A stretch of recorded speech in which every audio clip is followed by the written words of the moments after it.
Alright guys, what is up? My name is Michelle and I'm a third year medical student. As a third year medical student, I've been through a lot of med school exams by now. I've been through my highs and my lows, and I want to tell you how to avoid my lows and reach my highs, so keep on watching.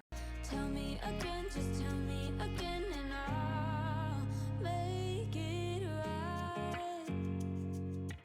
These are some things that we're going to be covering, and I will put the timestamps below. Right, so let's start with what didn't work for me. Basically, what didn't work is called like my whole of first year. First year was terrible. I thought I was going to fail. Anyway, so basically my first year till November of second year, I was doing this one study method and it didn't work at all for me, and that is called pretty note taking. So I actually still have all my first year notes, even though I hardly ever look at them. Alright, here's an example. So these were my notes on cell proliferation.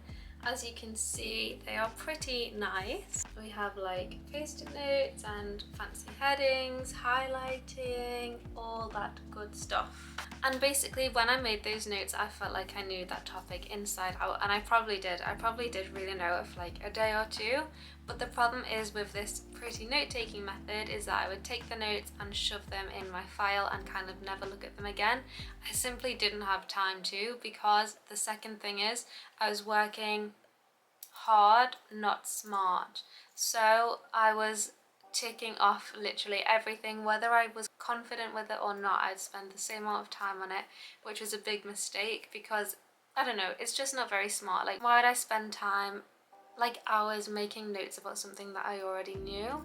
And I should have spent like double the amount of time on stuff that I was really struggling with, but I didn't do that. So I didn't allocate my time properly, and I was so rigid with myself that I had to cover absolutely everything, that it was just very overwhelming, and it just led to bad outcomes, obviously. Another thing that I did all the time in first year that I can't really show you, but just take my word for it, I turned everything into flashcards. So like, as if those pretty notes weren't enough and weren't time consuming enough. Like, I don't know if you'll believe me if I say that I would go to the lecture, write rough notes in the lecture, go away, make those pretty notes, and then I'd turn those pretty notes into flashcards. But like, I don't really know why, because that method didn't give me time to then look back at the flashcards, apart from like when it was exam time. So anyway, I did that for first year, and obviously that didn't work. Also, my course is PBL based, so I had a big problem with this. Like, basically, I was never ready for PBL. Like, I saw PBL as like an annoying thing that would get in the way of me making my pretty notes. So I leave it all until the last minute, and then Sunday night, like say we were meeting on the Monday, on the Sunday night I would just rush through all the ILOs, just do the very, very bare minimum, which meant that in the session I didn't actually have a clue what anyone was going on about. And like, in hindsight, like I probably would have been catching up on notes from like a couple weeks before. So it was just never like in conjunction with PBL. Like I said, I just kind of like let it slide, and I focused more on like the notes and the lecture content, whereas like I realized that you really need to focus on like your PBL content and make that the center, and just use your lecture notes to supplement it, and that works so much better. So when it all changed for me was after did I fail it? Or was I just under the average? I think I'd passed my exam in November of year 2, but I was under the average. So I had a meeting with my PBL tutor, we all had to, and she wasn't very happy with me, let's just put it that way. And she was like, you never talk in PBL, you never do this, you're under the average, you're eventually gonna fail. And she just literally like went bam bam bam. Like, I literally came out of that meeting and was crying, because like she literally told me I was gonna fail. But anyway, even though it was like a horrible way to find out and to be told, it obviously did like spur me into action, and it changed a lot of my study methods, and for the better. So the first thing that I sorted out was PBL. So instead of doing it the night before, I started working on PBL as soon as I'd come out of the the opening session, and then I would dedicate all my time to PBL, and then whatever was left I would kind of do like the lecture stuff. And then I found that like I was already answering the PBL questions before I was going to the lectures, so by the time I went to the lectures I already knew what they were talking about, and I didn't need to take all these notes. I could actually ask them questions instead because I understood what they were talking about rather than just hearing about it for the first time sat in the lecture, if that makes sense. So firstly, that was so helpful. It also obviously meant that when I did go to PBL, I could contribute to the discussion, could ask questions, could ask them where they found that content from because I found something different, stuff like that. So that is a great technique, is to, if you're on a CBL course, to center all of your learning around your PBL, because sometimes as well, like they'd throw lectures in which weren't really like related to PBL, so I wouldn't really study them, and I obviously ended up with an alright grade. So basically like they don't put everything in the lectures on the exam, so as long as you know like the core content that it comes up in CBL, or PBL, sorry, I keep using them interchangeably, then you will be fine. Another thing I obviously had to stop doing was my notes. Like I just said, I completely changed the way that I worked firstly, so it wasn't really an option. Like obviously I could still take notes on YouTube videos I was watching or whatever if I wanted to.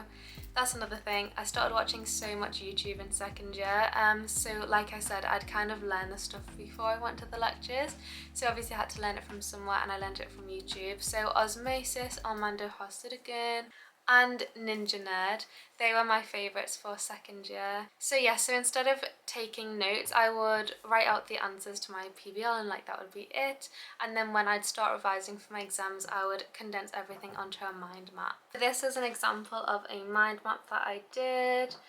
Obviously there's lots of different colours and stuff going on here, and you can see that I've added in like post-it notes and stuff because I'd make like the mind map for my first exam and then I'd go back to it like for the second and highlight and stuff like that.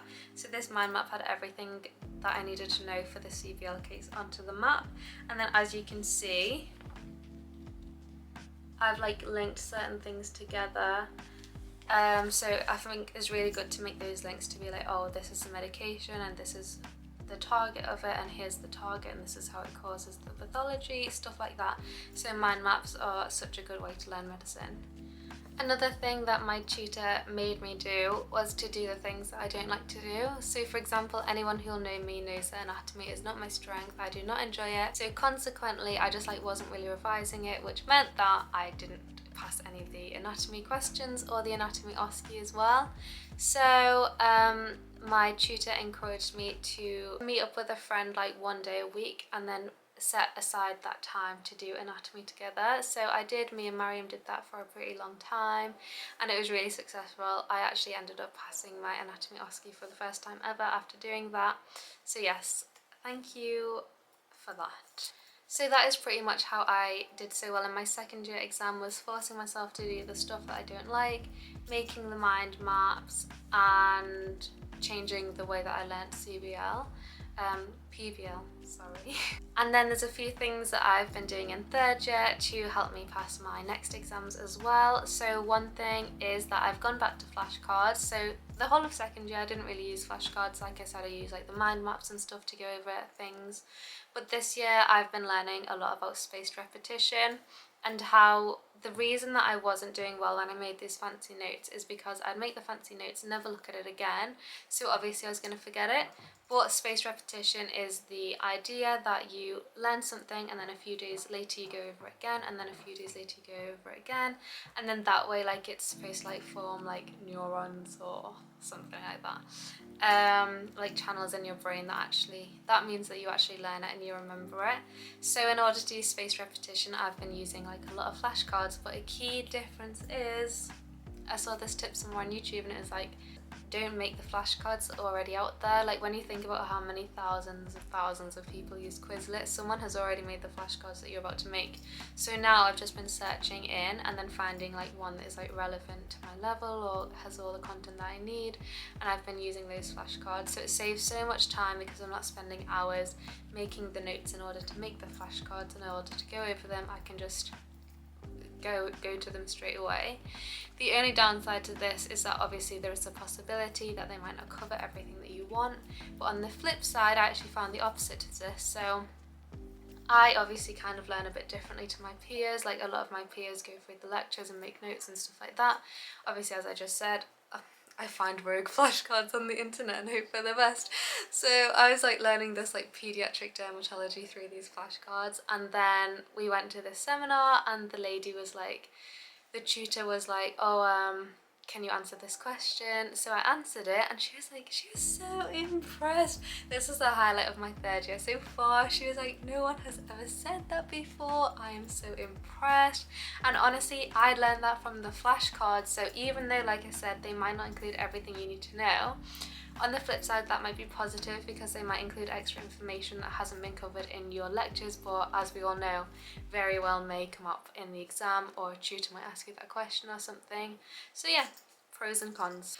Alright guys, so that is everything that I have to say about how to pass your exams in medical school. I really hope that this video has helped you. If it has, please give it a thumbs up and don't forget to subscribe, and I'll see you next time. Bye!